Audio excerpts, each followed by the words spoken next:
নমস্কার দর্শক, সংবাদ আবির্ভাবের গুরুত্বপূর্ণ সংবাদে আপনাদের সকলকে স্বাগত। দর্শক, আজকে যেটা আমরা দেখলাম যে দিদি বলছেন, মানে মাননীয় মুখ্যমন্ত্রী মমতা ব্যানার্জি বলছেন যে মোদির কাছ থেকে কোনো কিছু দরকার নেই, কোনো টাকা পয়সা নিতে চাই না,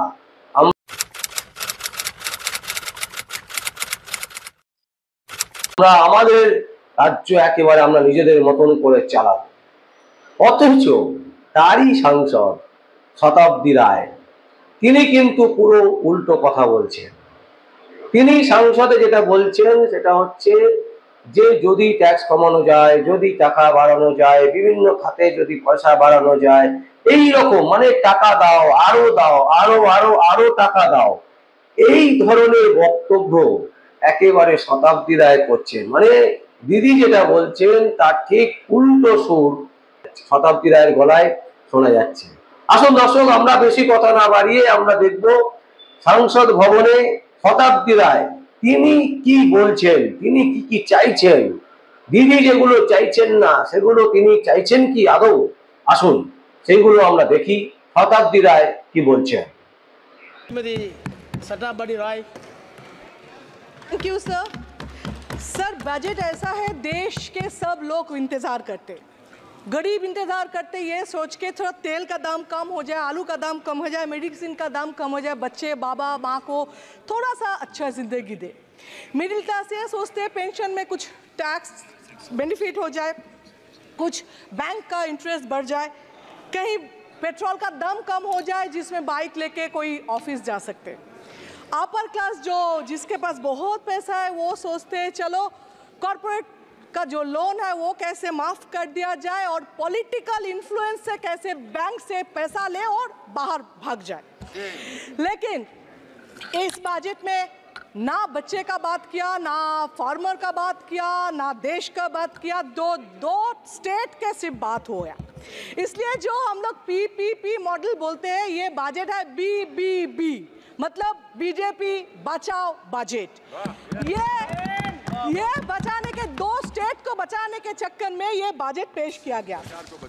the failure of government always are being covered by using past tense, delivered a result and pronounced with a long term of future tense. On the ground, only the tension of suffering the people at the bottom stand unchanged. Point number one, a question stand important. Does the government undertake assessment of last budget?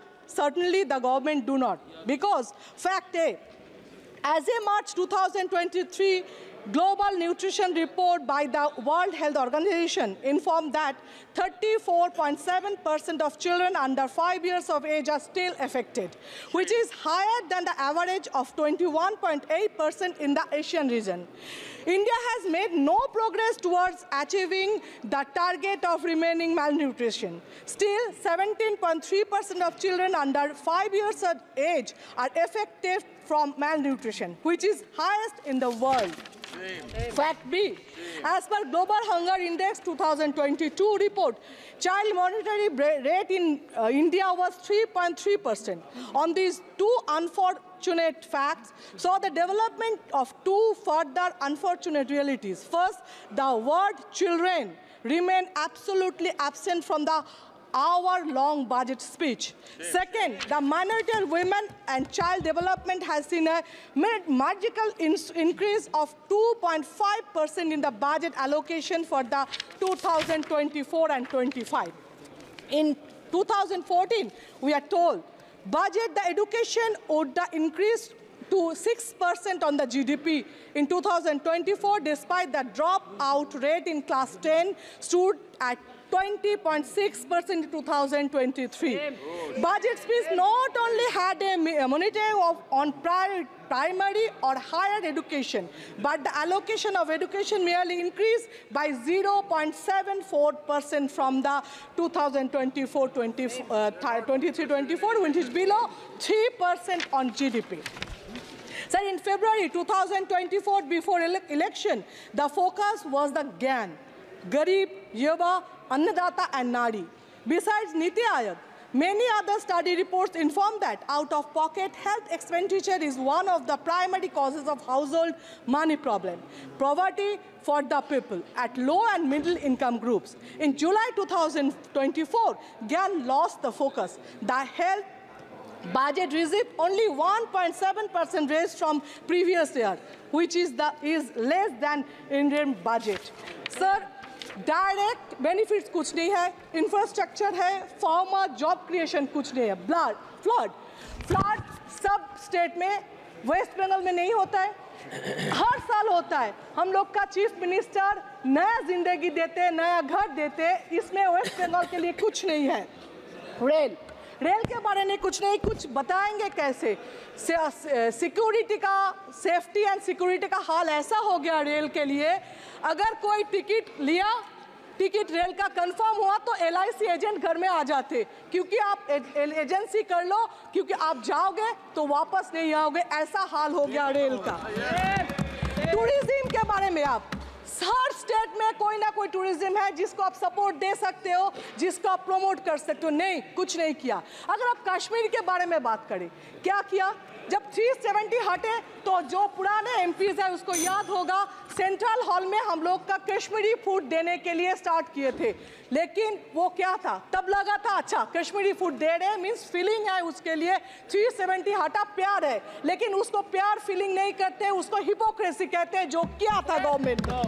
अभी मैं बोलती हूँ सब MP के लिए, मुझे पता है आप बेल दबाएंगे, दबा रहे, MP लैड, जो MP लैड हम लोग को मिलते हैं सर, असेंबली के 70 लाख, जो अदानी अंबानी के एक महीने का ब्रेकफास्ट का पैसा है वो डेवलपमेंट के लिए दे रहे हैं, कैसे हम लोग डेवलप करें?